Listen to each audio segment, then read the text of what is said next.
एशियाई कुश्ती चैंपियनशिप में भारत को पहला गोल्ड मेडल मिल गया है और यह स्वर्ण पदक आया है मेंस फ्री स्टाइल कुश्ती में। और पदक दिलाया किसने?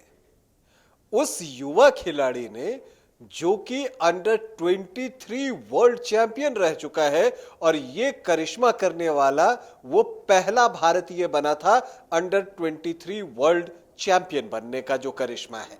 बहुत सारी मुश्किलें उसके रास्ते में आई, माता पिता का साथ छूट गया, लेकिन उसने कुश्ती जारी रखी।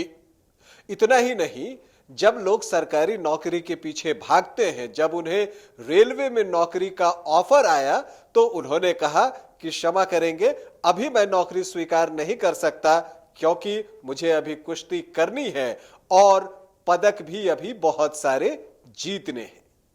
कौन है ये दिलचस्प और युवा पहलवान, आज बताऊंगा और यह भी बताऊंगा कि किस तरह से उन्होंने एशियाई कुश्ती चैंपियनशिप में स्वर्ण पदक हासिल किया। लेकिन पहले बता दूं कि आप देख रहे हैं न्यूज बाइस्कोप और मैं हूं राकेश रंजन। प्रतिभा उम्र या परिस्थिति की मोहताज नहीं होती और यह बात एक बार फिर से साबित हुआ है। और इस बात को साबित किया है भारत के 18 वर्षीय पहलवान ने, जिसने पिछले साल अंडर 23 का वर्ल्ड चैंपियनशिप जीता था। नाम अमन सहरावत। मात्र 19 वर्ष के हैं अमन सहरावत और 18 वर्ष की उम्र में उन्होंने अंडर 23 वर्ल्ड चैंपियनशिप जीता था और ऐसा करने वाले वो भारत के पहले पहलवान बने थे। लेकिन इन सब के बीच हम एशियाई कुश्ती चैंपियनशिप की बात करेंगे, जिसमें अभी तक भारत के नाम एक भी स्वर्ण पदक नहीं था। तो जो पहला स्वर्ण पदक दिलाया है वो अमन सहरावत ने ही दिलाया है और फाइनल में जो है उन्होंने किर्गिस्तान के अल्माज समानबेकोव को 9-4 से शिकस्त दी है। बहुत अच्छा प्रदर्शन किया उन्होंने। जो अल्माज के प्रदर्शन है उनको टीवी पर देखा, उनके फुटेज देखे, पुराने मैचेस देखे और उस आधार पर अपनी योजना बनाई। और मैच जीतने के बाद उन्होंने इस बात का खुलासा भी किया कि मैंने अल्माज के पुराने फुटेज देखे, उनके मैचेस देखे और उससे इस निष्कर्ष पर पहुंचा कि अल्माज जो है वो काउंटर में विश्वास करते हैं। और उन्होंने कहा कि चूंकि मुझे लगा कि मैं थकता नहीं हूं तो मैं लगातार आक्रमण करता रहूंगा और इसी प्रयास में मैंने अल्माज को 2 काउंटर करने का अवसर दे दिया और यह मेरी गलती थी। तो वो अपनी गलतियों को भी मानते हैं और ये बताता है कि वो सीखना चाहते हैं।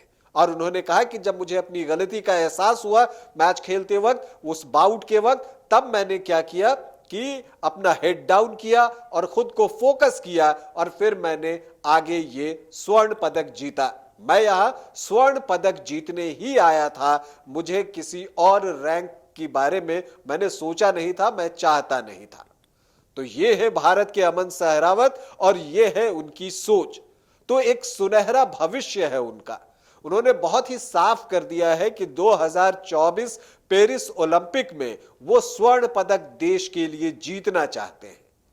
तो अमन सहरावत को हमारी ढेर सारी शुभकामनाएं। अगर हम एशियाई कुश्ती चैंपियनशिप में उनके प्रदर्शन की हम बात करें तो जैसा मैंने आपको बताया कि फाइनल में उन्होंने किर्गिस्तान के अल्माज समानबेकोव को 9-4 से शिकस्त दी।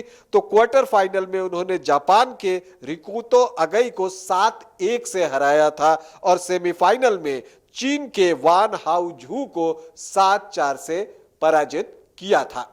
तो ये उनका एशियाई कुश्ती चैंपियनशिप में इस साल का प्रदर्शन रहा। और आपको बता दूं कि 57 किलो भार वर्ग में वो कुश्ती करते हैं और ये आप कह सकते हैं कि उनके आने से आप जो भारत का कुश्ती दल है उसका भी कॉन्फिडेंस बूस्ट होगा और इस युवा पहलवान से बहुत सारी उम्मीदें हैं। और हम सभी उम्मीद कर रहे हैं कि जो उन्होंने अपने लिए ख्वाब बुना है कि वो 2024 पेरिस ओलंपिक में स्वर्ण पदक जीतना चाहते हैं, हम सभी की शुभकामनाएं उनके साथ है और हम उम्मीद करते हैं कि वो अपनी विश को जरूर पूरी करेंगे। अभी के लिए इतना ही, इजाजत दें, नमस्कार।